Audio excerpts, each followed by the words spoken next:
Cool. Good evening, everyone, and welcome to Connect to the Future, where we set the mind free and tickle the curiosity.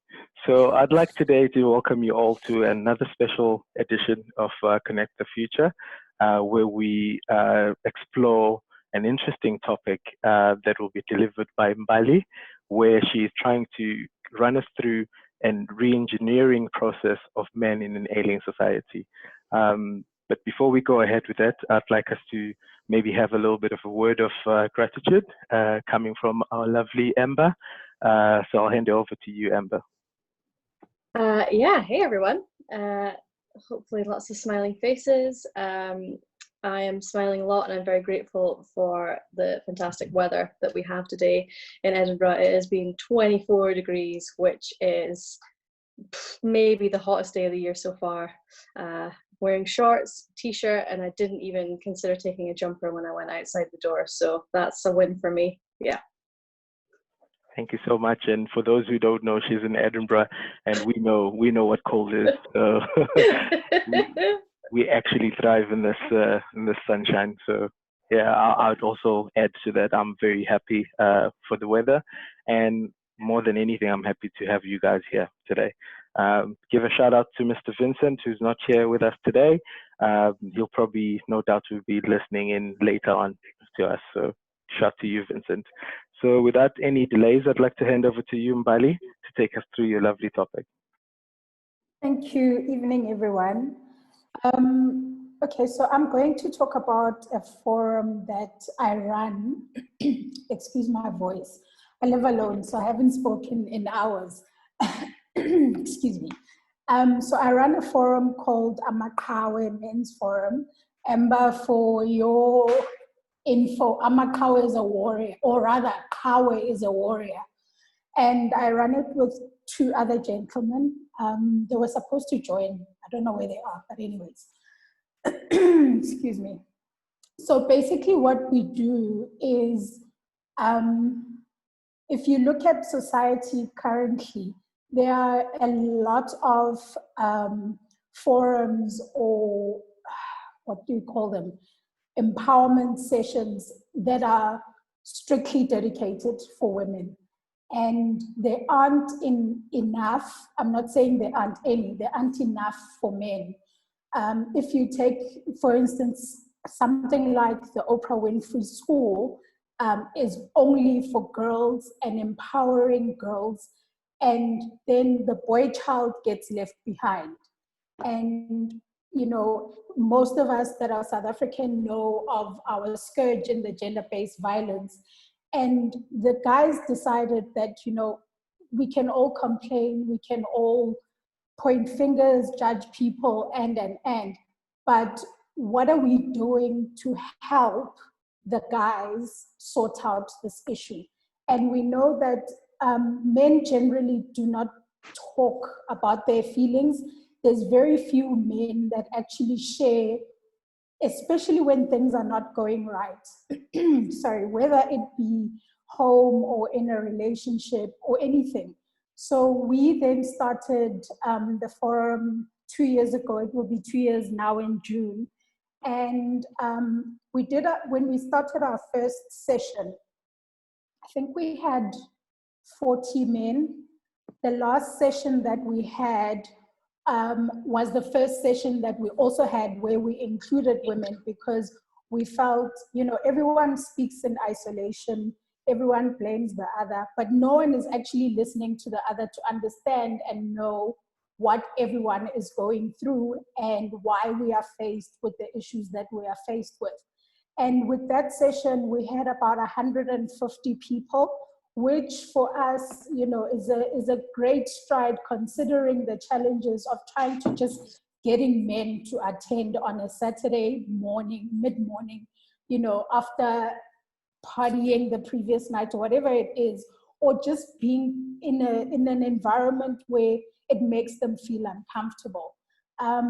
When we started, we started with a gentleman called Bishop Mafu.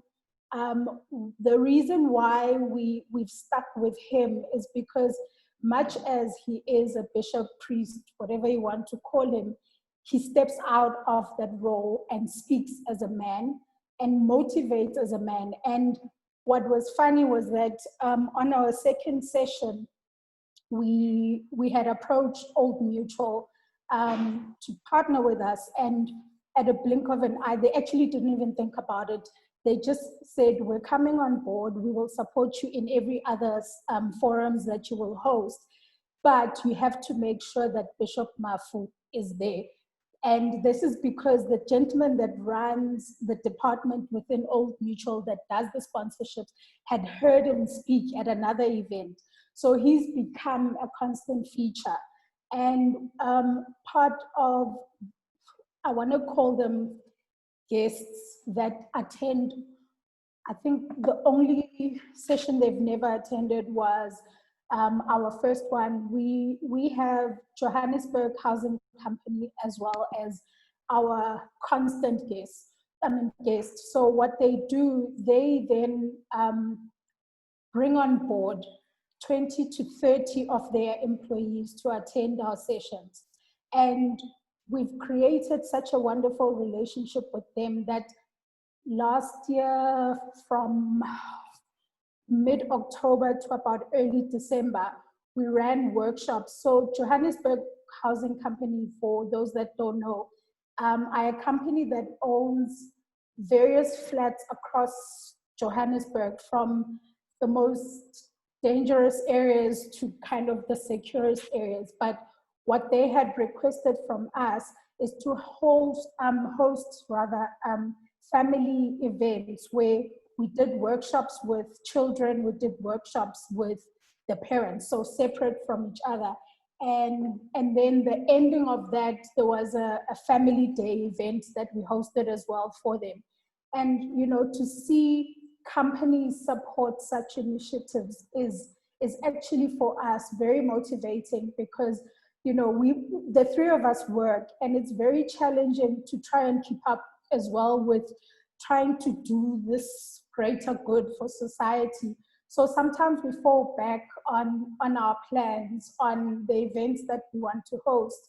But what's encouraging is that the people that have known of our organization, our followers, that is, you know, still carry on with us. And we try to stay relevant through our social media. So we've got social media platforms, that being Instagram and Facebook. And what we do every morning, we would post a motivational quote of sort, or a video that we found. And we try and align it with what is happening now. I mean, if you look at the stats of gender-based violence within the first week of the lockdown in South Africa, already there was 2,300 cases reported. And that is scary. And it's scary because now these women and the children are finding themselves when they can't escape. You know, they are trapped in the space because they are under lockdown. Whereas maybe sometimes it was easier to escape the situation because the man would probably go out wherever, or they would run off to wherever. So we need to then, you know, go back as a team after all of this has settled to say, how do we then also reinvent ourselves after lockdown?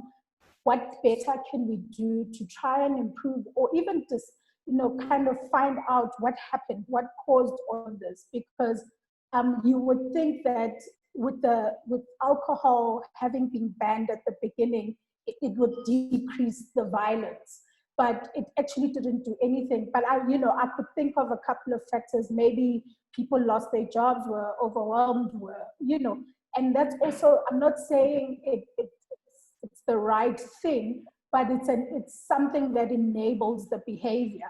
Men are not like women. We can deal with being thrown off as a man, and you know that you're a provider, and waking up one day out of nowhere, unplanned, and someone says to you, everything is coming to a stop. And perhaps when everything is coming to a stop, it means your own salary is coming to a stop, or your salary is being cut and you live a certain lifestyle, or the fact that you're being retrenched. So all of that impacts on someone's well-being, and it determines someone's character as well. Because if you can't, or if you struggle to deal with such a misfortune and you can take it out on somebody else, then there's a lot that needs to be fixed, in you as a person.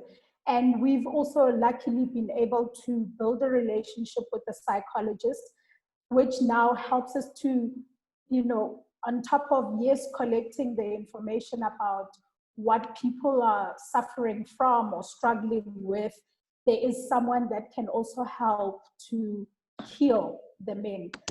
It's a difficult process because, geez, men are difficult to just get together if it's not anything that involves partying or going out for a drink.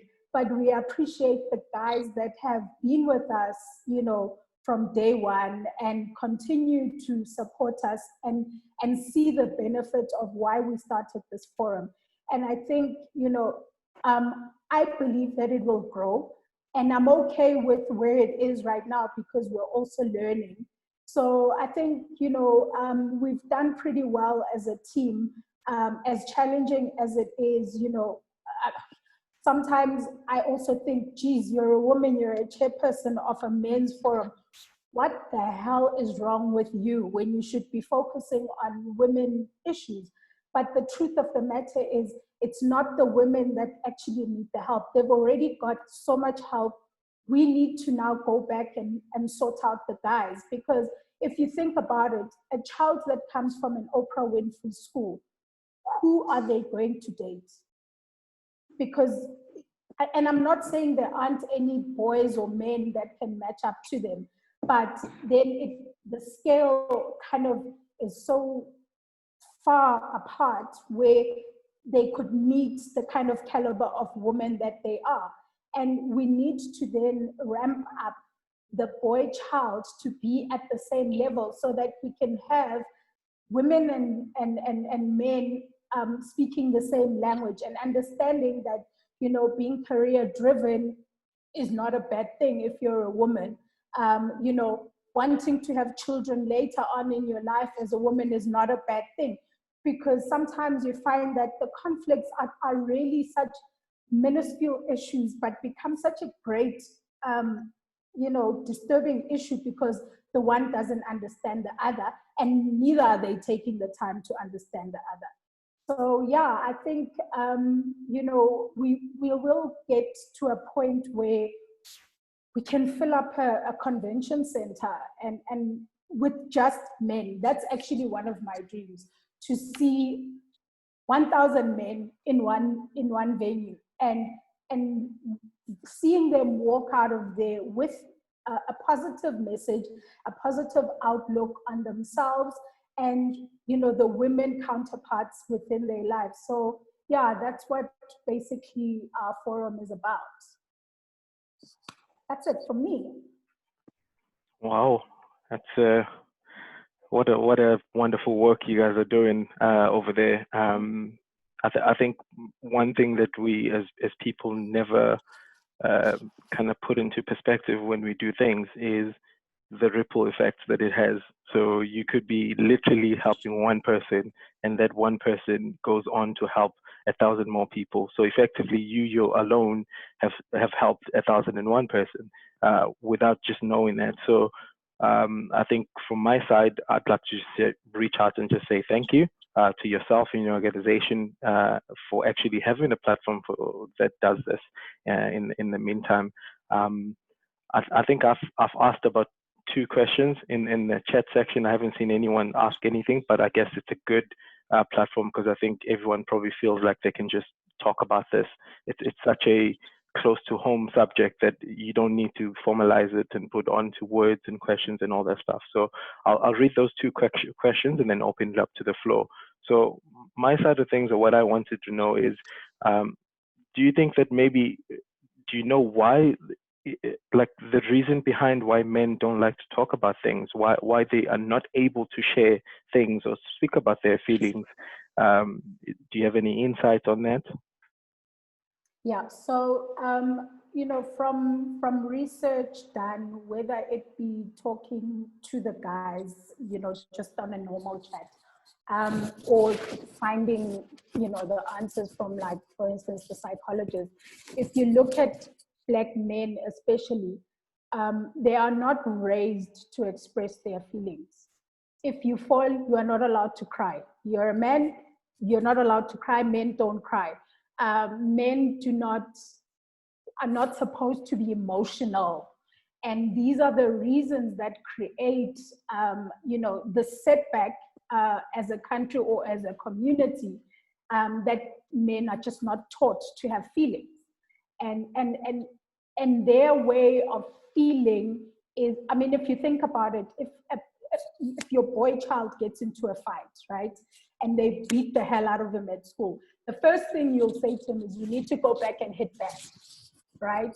And stop crying. Why are you crying? This is how we are raised, and we think it's normal without realizing the repercussions for later on when people are adults and they don't know how to deal with situations within their lives. That's mainly the reason. I can't actually think that there could be any other, but it's just how we are brought up, really. Like, as a conduit to that, then how do we, like, I'm a dad now, I've got 2 boys.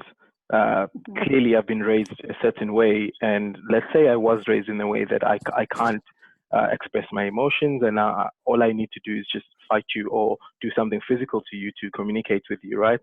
How do I then change because at the end of the day, as much as I'd like my kids to change, they don't listen to what I say, they look at what I do. Do you know what I mean? As a kid, when you grow up, I'll tell you from my experience, I never listened to what my dad said. I saw how he carried himself, his mannerism, and that's how I learned most of the things that I have. I was like, oh, okay, cool, that's how you do it. As a boy, you're more inclined to what is being done than what is being said. So how do I, as an old geezer, as you might say it, who's not been tuned to this way of living, change myself so that my kids can have that view of life? Or do I then now try and substitute or get people around me that are like that, so at least even if he sees me still doing it wrong, but there's like 9 other people who are doing it right, do you know what I mean, around me, so he knows at least I'm trying to change or something like that? I think the first step is being aware that the kids now are very different to us. They are more expressive. You'll know exactly how they feel. And I think we can also attribute that to the fact that, more and more children now go to multiracial schools, where if you look at white people, they've been raised to be emotional beings, to say I love you. And I mean, I've seen it with my brother, where it took him time to say I love you to his child, because it's not something that he's accustomed to. But with practice, he's become that parent who will say it first, who will kiss his son, which also, like, fathers don't kiss their sons type of thing. But you have to be consciously aware that you need to change. Until you reach that point, you will forever struggle with the child. And you won't even realize that, like, for instance, you're saying, trying to find other people who have that kind of emotional side to them. You won't even think to go that route, because you are not even aware that what you are doing is hindering on this child's future, and who they will become at a later stage. Thanks. I think I'll leave my last one for later. I'll open it up to the floor. I don't want to hog the mic. Please do go ahead, guys. Sorry, I'm just reading quickly. From Hloni there. I think Hloni commented about her 23-year-old. Also, Hloni, you have a 23-year-old. My goodness. You don't look like you have a 23-year-old. Oh no, let me tell you. They all say so. I don't know where that comes from. And if I could just tell you the stories of my life, you will die. It looks like you just It looks like you Yeah, just I turned just the told corner of 23 yourself. So Right. myself, no, I just told somebody in the group how old I am, and I'm not going to divulge it here. It's not the right platform to do that. it's going to be on Yeah. YouTube. Don't worry, you'll tell everyone. Okay. But on a serious note, then, and this actually makes me think of my son, who's 23, who lives with his girlfriend now, and I'm thinking if we have done the right job raising him up to where he is now. But if we have not, because he went through a whole lot of things. We lost a whole 4 years of bringing him up, and so I don't know where he is as a young man right now in terms of managing the emotions himself and being able to tell to manage how he feels about failure and all of that, because I get a feeling, Mbali, that most of these things come through failing in life, in the upbringing, or um, matching yourself with people who are not understanding where you come from. And so from that point of view, if we've done a bad job with my husband, I have a chance with my 16-year-old, because I have an 18-year-old daughter and a 16-year-old. So I'm hoping that I have a chance to let him be, to take from what you're saying now, that and also what you just said, Mr. Moderator, that uh, we just need to let them be. And 16 years as he is, he still feels like he's a child, and I want him to be a child, because I can't expect him to man up or anything. He's not there yet. And so I'm wondering then, Bali, if we as parents, first of all, are well equipped to give them the freedom that they want from the early age, and also to make them feel that you are human beings. You are welcome to make mistakes. And so I like what you're saying, but I'm just wondering as a parent as to how do we equip ourselves, and how do we check back to say we're doing the right thing in terms of bringing them. Let me not stretch it too much, but I'm quite interested. This is quite a topic and a half for me, and that's why it's quite exciting. Shani, this what I believe is that no one, or rather, how should I put it? It's never too late to either start a new trait or to learn, because much as you are worried about your son, you also have to learn to probably find techniques to reach out to him.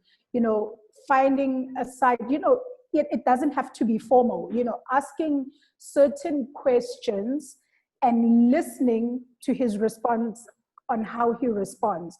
If he cages, for instance, depending on whatever question that you ask, then you need to be aware of who is an influencer in his life. It could be the man next door or someone at school, and approach that person to bring a positive influence in his life. And he will then start opening up to you guys based on whatever he's gone through that probably he's never shared with you. And for the first time, you'll actually have a different rapport with him. Even with your 16-year-old and you said 18, your 18-year-old, you can start those conversations. And it starts by simple things, asking your children how was their day, and listening attentively to how they describe their day to be, because there's certain things that you can pick up from it.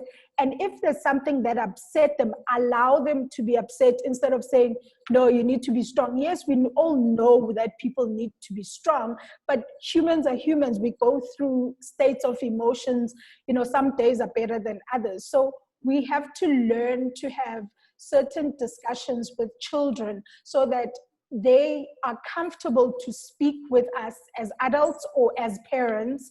And if not you, then somebody else. So it's for me, I still think you still have an opportunity with your 23-year-old, and you'll be surprised at what it will do for the two of you, or the three of you, in re-energizing your relationship together, parent to child.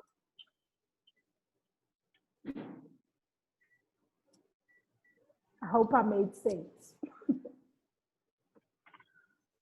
Yes, thank you, Mbali. It makes a lot of sense. And yeah, we still have a chance to sort of, it's never too late, like you're saying, to fix the things that we may think that, oh no, you're a young man now, you're a grown up, you need to have your own everything, you need to make decisions. I mean, you know, a simple thing, but without taking your show, simple thing like saying to them, to him and the girlfriend,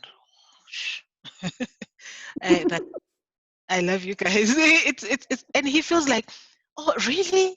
You love me? Oh, okay. Because yeah, I mean, I can tell you stories of his life, and so we're trying to bring him back to the right track of life. And so he doesn't believe that we love him, and he is in a different state of mind, and he likes to be away from us. He doesn't want us to approach him all the time, and he says no because I've done so many wrong things, and so we have started a journey of recorrecting the lost life, of bringing it back. So it's a trial and error. So It's a can journey. can I comment on that a little bit? And again, I'm not giving advice from a place of knowledge or anything. It's just I understand every time when you're trying to do something to someone, or you're trying to readjust the way you treat someone, if you do that all of a sudden without telling them why or that you're going to be doing it, that always can trigger a defensive move. So at some point in time, you probably would need to have a sit down with him and say, honestly, my son, this is the 1, 2, 3, 4, 5 things we would like to readdress, and we'd like to be open about 1, 2, 3, 4, 5 things. Please be open. This is a safe space. This, you know what I mean? So not out of the blue, now you're saying I love you 10,000 times a day. He's gonna be like, something's wrong here. Are they baiting me into something? Do you know what I mean? But that is just my understanding of how I would like to be treated. I've seen it at work as well. If my manager suddenly does something, suddenly good work. So hold on, mate. What are you doing? Are you doing performance reviews? Are you doing, you know what I mean? Tell me in advance. And then I know, and then I'm not feeling ambushed in any way by your emotions, by your actions, or anything like that. So again, if you tell him this, that will actually trigger that you actually see him as a human being. You acknowledge that he has feelings, that he's able to react to what you're telling him, and you're not cornering him. So you tell him, like, listen, in the next 6 months or however long, we're going to change. It's going to be like this. Prepare yourself, however that means for you. I agree. You know, if there is no direction to why things are becoming the way they are, then it's like you'll end up pulling in different directions, because at the end of the day, you are trying to achieve something, and they'll be thinking, oh Lord, what did I do wrong? You know, so they start being defensive. So be outright about what it is that you want to come out of, you know, your rebuilding, so that he also knows, and let him also tell you how he feels about the whole thing and what he expects and how he wants to be treated. It will help, you know, everyone to then know going forward what to do with each other, basically. Just to comment, can you hear me? Yeah? Yes, we can hear you. Just to comment from a community perspective, one of the reasons I think it makes it difficult for men to open up and be emotional is this culture of us men, firstly not being your brother's keeper, in a sense that you are not willing to lend an ear without placing judgment, and I think this is prevalent in our community, Black community. It's very difficult to sit with someone and tell them a personal problem without them judging you on it, laughing at you, and all these things. And what happens as a result is you put up this one big shield that because this person laughed at me, therefore the whole world will laugh at me, and therefore I'm shutting down, kind of thing. So perhaps I think us as men need to look at this a bit differently in terms of being open to hearing or listening to other men's problems without judgment. And I was quite impressed at some point. Virgin Active, 6 o'clock in the steam room, it will just be men talking about men's issues. I can't even remember which Virgin Active it was, but it wasn't anything that was organized or anything like that. But you know that if you are there 6 o'clock, it's just men and obviously in your steam room, so you guys are naked and you're talking vulnerable stuff, and there is no judgment, there is nothing whatsoever, and the lack of that space, that environment, makes it very difficult for men to open up. I think perhaps even in your forum, if I may make a suggestion, that not only to hear other people's problems, but to promote men listening to other men as well. I think that will go a very, very long way in basically being able to get men to share and men to open up. True, I agree with you. I mean, I see it. You know, I'm in a group where I'm the only girl in the group with 6 or 7 other gentlemen, and it's fascinating to just watch how men interact with each other. Banter is a thing, whether it be good or bad.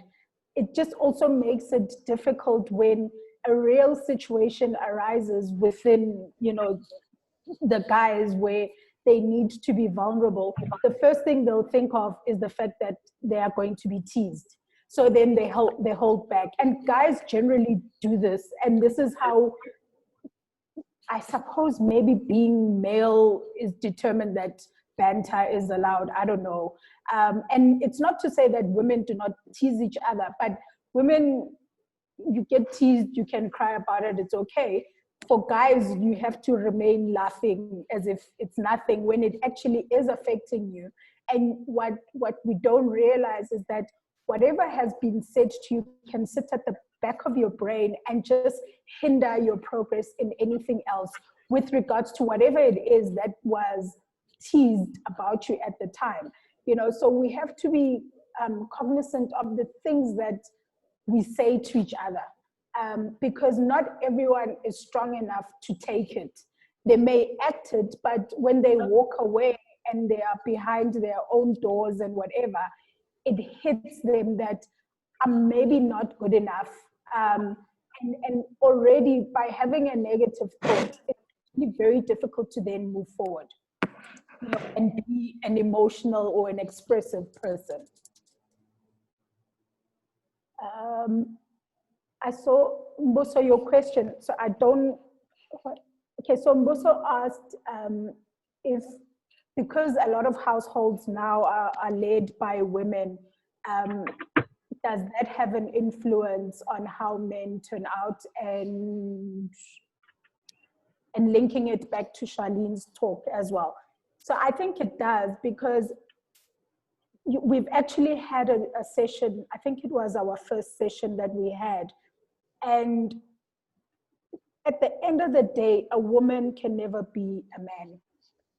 We are women, they are men. We all have our different traits. There may be similarities here and there, but I don't know how to be a man. And unfortunately, in a household where it's just the women and the sisters, that boy child will never really fully understand how to be a man, unless, for instance, there's like we call them mentors now, but like a bra somebody in our kind of terms, who then influences this child or this child that looks up to this guy. But I don't think that, you know, mothers can necessarily give off the father point of view. And I'm not saying that there are no great men raised by women. No. There's a lot of great women raised by women. But it would also be interesting to see if those same children were raised in a both parent environment, how they would turn out. You know, it's a tricky one, because yes, we would like to say raising a child is raising a child, but there's just certain things that as women, we can never really teach about being a boy. You know, you would need a man to bring out those traits of those children. And yeah, and sometimes the sadly is that they would get influence from wrong characters, you know, bad influences, if I should put it that way. But they probably also trying to discover their male side of things without the femininity in it, if I should put it that way.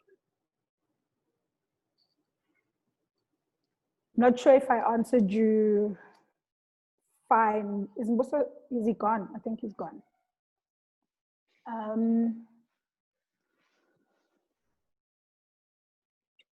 Charlene, were you responding to Mbuso? No, I'm genuinely asking you that if in the bottom of your heart, you feel that they deserve a space on earth. Men, of course. My light is flickering and I'm thinking, I need a man to come change it. Not that I can't, but like, can I not? No, in all honesty, I think we all deserve to be here because we all play a different role. We all have something to give off of ourselves and can influence each other positively if we just are honest with each other. I don't think, you know, one is more superior to the other, but I just think we need to find a ground of understanding, because I think there's a lot of misunderstanding between the two genders. And it takes a special kind of person or people to say, okay, I hear that you are going through this, why don't you try that? Instead of forcefully trying to impose whatever your thinking is, you know. I think at the end of the day, it is about talking and it is about listening actively and hearing out what the other is going through. I really think that men do have a place on this earth.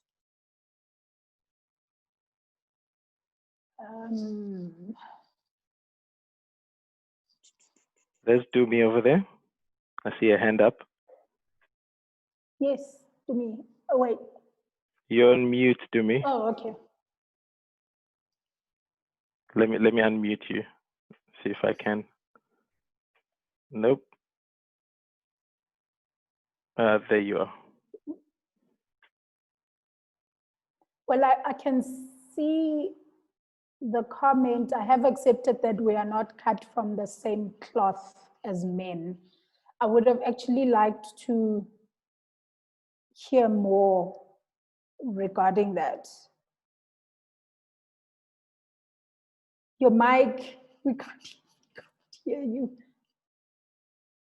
So that was from Wise, and I'm not sure if Wise is still here. Wise, you said we all men are not cut from the same cloth, which I totally agree with, but could you expand, please?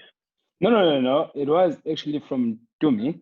I think what cool. I did was I responded to Charlene. Tumi, can Tumi maybe please type for Tumi and tell her that we can't hear her. I'm not sure if she can actually hear any of us. Okay, she can hear us, but we can't hear us, but you can't hear her. Yeah, I think test your mic or something. Just check. Or maybe log out and log in. You're gonna type. Type. Okay, Dumi. We'll read your comments on the side. Okay, that's a strange one.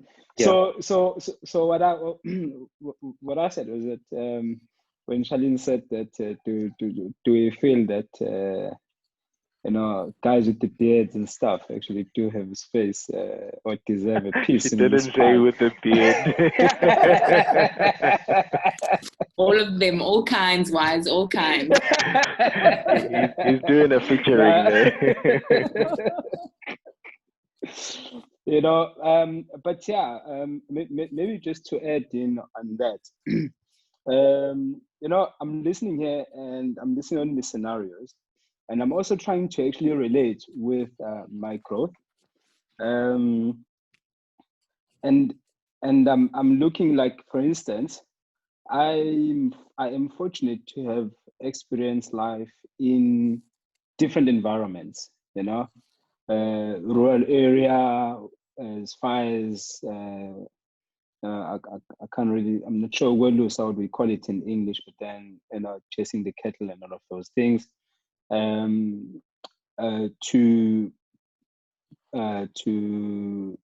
maybe I can call it living in a shack, if there's something like that, urban area, a bit of suburban, and all of those things. And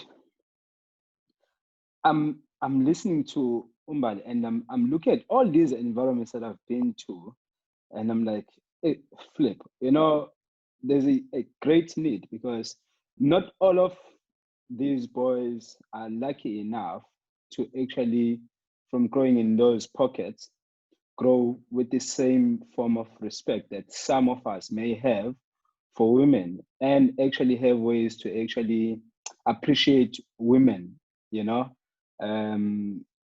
as we grow up, because that's where then you find that there's a lot of stigmatization as far as men, and see that we'll call each other names and all of those things. And it takes us, not sure if it's by luck, whereby you can get off it without taking those traits, without being a guy that calls women in names, without being a guy that swears all the time when they talk, or being a bully, and I just wish that the platforms can actually expand and penetrate the areas like Kwamashu, like I've been Kwamashu, and it's a very rough environment, you'll find that if you were to look at the ratio, the men who have got a level of probably femininity in them, if I actually put it that way, that can actually deal with things in a softer manner, you'll find that probably there's like 2%. And the most of the men there are hardcore, and intolerable, if you may actually put it that way. Now, somehow, people interact. And then you find like Cloney is actually, she's not sure what could have happened within the 4 years, because we then get to certain spaces whereby then we interact, and some of the things we might end up taking these bad traits, or we may pull off without having to actually have attracted those type of traits. So, but how possible is it for you guys to expand these form of talks and attract men from the rural areas and men from these sort of like hardcore township areas, where less of this type of talking is available? Okay, so our long-term plan is to go national. However, with all of us working and with very demanding jobs, it's going to take us longer to get there. And it also, in it all, we need great financial backing from great companies that actually see the need for that to happen. Because on our own capacity, we would never be able to reach those levels. But it is in our pipeline, and we are aware that there are certain corners that need to be touched, if I should put it that way. And like you say, where in an environment that such a a session would never exist. So we are aware that we need to reach out more, that just being here within our space is not good enough. It's not going to raise the kind of awareness and education that we need to create. So long term, yes, that is our plan, and hence we registered as an NPO. And I hope we'd be able to do it, and probably also be financially stable enough to hire people to assist us, because none of us can actually leave our jobs really to focus on this unless, I don't know, some world change happens in our lives. But we do have that as a target for ourselves. So maybe the other thing, Mbali, that I'm noticing straight from Wise's I think statements is, we almost don't have an incentive to change in these environments. And by incentive, I mean, one, if the baddest guy, the most angriest guy in the township gets all the girls, period. Do you know what I mean? As a guy growing up, I'm thinking, clearly I have to be like that guy to get the best girl, to go get, I don't know, the coolest things, and I'll need to go do this and that. You know what I mean? There's a lot of things that are pushing against this notion that you're trying to bring into aboard, and kind of trying to bring this change upon people. So that's why from the get-go, I salute you guys from doing that work from the get-go, because it's not a small feat. It's a big push against that. So again, I don't come with any answers on how do you do that, but it's just something that you gotta keep in mind, where you can get the incentives. Things like, okay, you've spoken to me, I have now become this person who is more diligent and more well-mannered and all. I still don't have a job. I'm still hungry. Do you know what I mean? Like, there's other things attached to me being this socially acceptable male that needs to be fulfilled. Then we need to also to cater for, other than just the talking. But talking is definitely the first step out of all of this. True. Tumi's question, okay, so she asked, what does it mean to be a man, and why will you never know what it means to be a man when you're working so closely with them and helping them fix themselves? Okay, so being a man means being true to yourself, first of all, understanding that you are human just like the women. You have feelings as well. You have failures too, and through those failures, there are ways to fix yourself, to come back up. It's about knowing your responsibility in society, in your home, what is required of you as a man. Yes, now we live in a society or in a world where women can pretty much do whatever it is that men can do, but it doesn't necessarily mean men are not needed within the space. Like I was saying to Charlene earlier, it just means that, can everyone take up their role and take it up respectfully in an event where one is struggling? They must not feel like, made to feel less of a human being. I mean, if you think about it, and I think I said it in my promo video, that it's not to say that there are no abusive women. There are lots of abusive women. You can hear it if a man loses his job. You can hear either the girlfriend or the wife, how they treat that man. There's very few scenario, or maybe let me not generalize. There are scenarios where there are obviously those women that will still, give respect to their men and support them in their misfortune. Let's take, for instance, now what is happening with the COVID-19, with people losing their jobs. And if losing your job deems you to be disrespected, then you're also probably with the wrong partner. Simple as that, At the end of the day, you have to be with someone that, if you're a man and something happens to you, they will stand by you and support you, and vice versa. The second part of your question to me, I'm not saying I do not know men. but I am not a man. There's just certain things that as a girl, I will learn now because I'm now involved in this journey. I've just also been fortunate enough that I've always had this tomboyish side of me. So I've always been amongst men. I also lived in a household where my mother and I were the only two women, and then there was like 8 other guys. So, you know, you yes. So you watch how men treat each other and how men also would treat you as the female counterpart. Unfortunately, my stepdad is late now. He was hardcore Zulu, but very respectful to women. And I think this is the reason why when people, you know, we can become tribalistic and say, you know, Zulu men this, Zulu men that, but Zulu men have a side of them where they actually do respect women.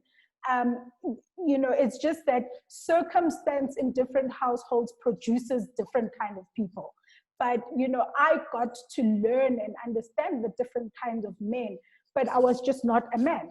Yes, I'm inclined to like sports. I'm inclined to sit and have long discussions with men than I would with women, but it doesn't necessarily it doesn't necessarily mean I am who they are.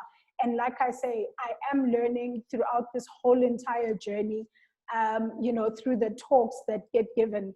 And sometimes it's also, for me, it hits me back that I also need to fix myself, because it's easy to say, you know, my boyfriend did this, my boyfriend did that, but what did you do? You know, everyone has to take blame when they're wrong.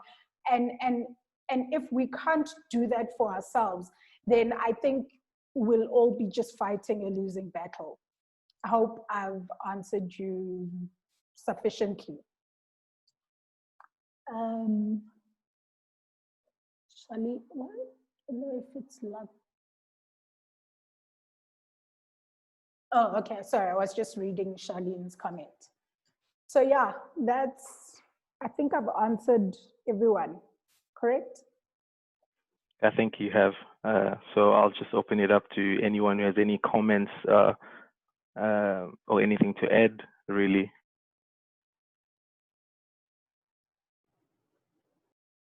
We'll go with Amber.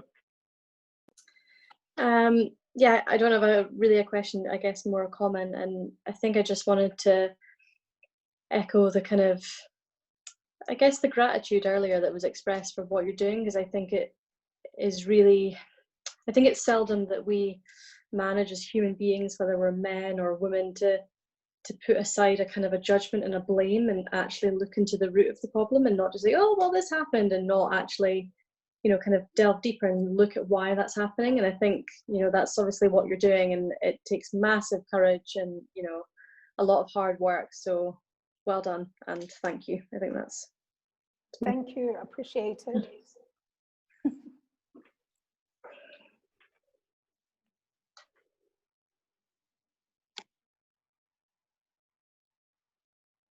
Sorry, from my side, if you ever need any volunteers or anything like that, please give us a shout.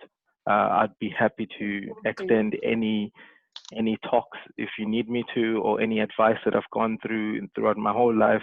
I think I always do speak from a place of privilege, in the sense that I grew up in a household where my mom and dad did interchangeable things, in the sense that at one point my dad was the breadwinner and my mom went to school. She started a business. Next thing, she was earning more than my dad, and things went down in the business. Next thing, my dad was earning more again, and then back, and nothing changed at home. So as parents, they managed those expectations of not saying I am the household because of money. My dad was always my dad, period. So again, back to how I learned through what I saw rather than what I heard. So things like that is, I can give some sort of advice where I can. So if you need anything, just please do give us a shout. Thank you, really appreciate it.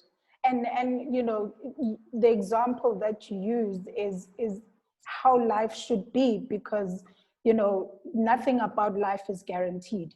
Yet we expect, I mean, if you look at the dating culture now, we date each other according to what we have, not according to how we feel about each other. What we have determines how we will feel about you. If that is taken away, then there goes that relationship. And I think this is the problem. And if you then listen to the man's side, that, you know, she left me because my business collapsed or I lost my job, it's actually heartbreaking. And we think men should take it and, you know, we move right along.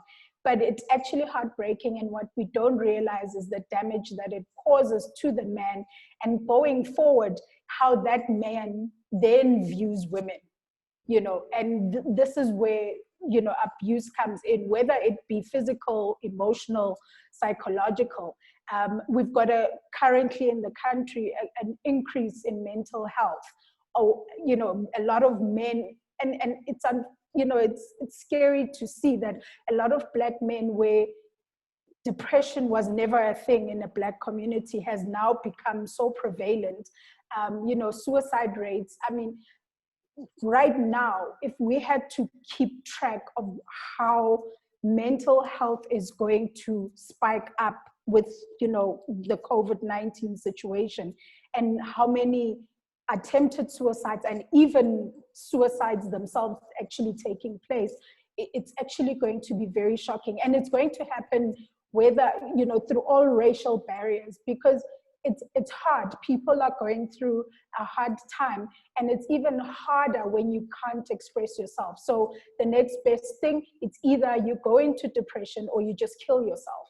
So we need to really, really take care of each other and be aware of how people are feeling on a day-to-day.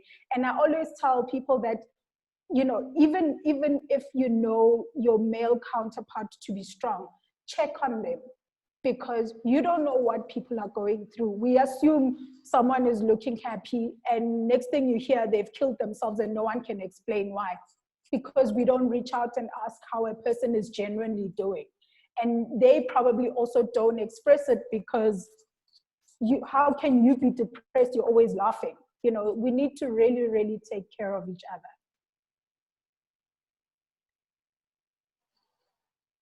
So in parting, actually, so my what was it, headliner for the day was actually cut off from, I didn't want to make it long because it was our slogan. So our slogan is actually in full: re-engineering men to produce positive sculptures in an ailing society. So that's what we live by, and we hope that we'll be able to, you know, cast beautiful or handsome sculptures from each and every man that we, you know, come in contact with, and they can then pass on, you know, that information. Because like you said earlier, it is a ripple effect. If someone learns from you, you pass it on. And I think part of the success of the growth of our sessions is that people bring a friend on the next session that we host. So we haven't really used like media and gone full blast. It's just purely been on social platforms and word of mouth, and it's worked. And I'm actually happy with the pace it's going, because then it's not overwhelming for us as well, and we are able to take in and step back, and then, you know, come up with new topics as well that are meaningful to people. Yeah, and it's actually organic rather than enforced. Yeah. Yeah.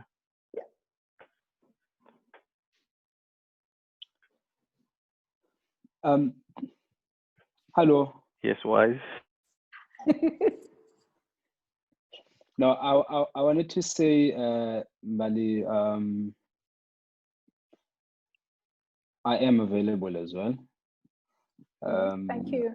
Do let me know. Look at me. So do let me know on probably on your next sessions. Even though then we've got these regulations and all of those things as far as the gatherings are concerned. But then just know that I am available, especially when it's got to do with the young boys in school and so forth. You know, I love those type of platforms.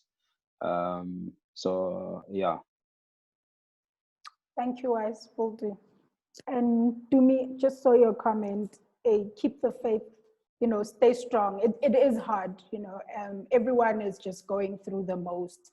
It's just how everyone's character deals with it. But I hope you find peace. Try meditation. I've been doing it.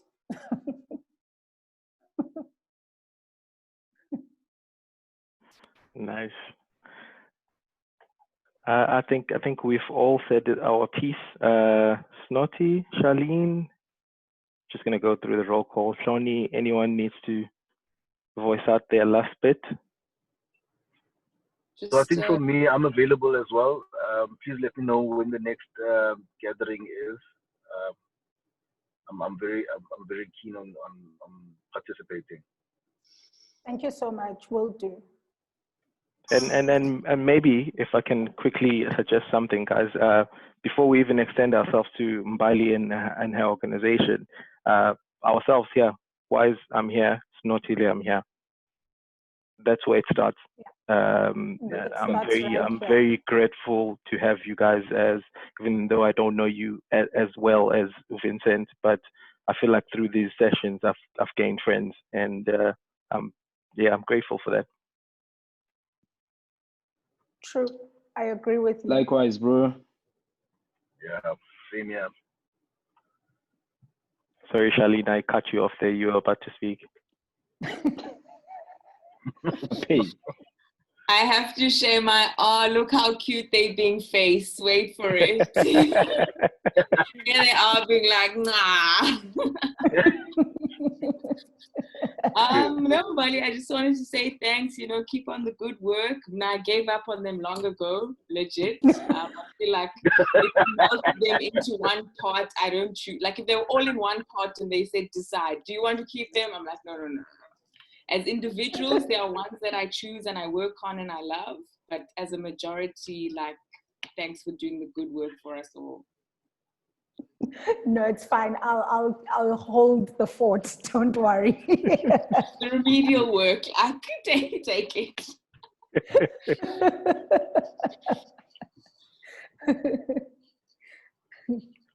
Thank you so much, guys, for the session. I think that brings us to the end of our session, and I will stop recording in a few, and we can have any frank conversations afterwards.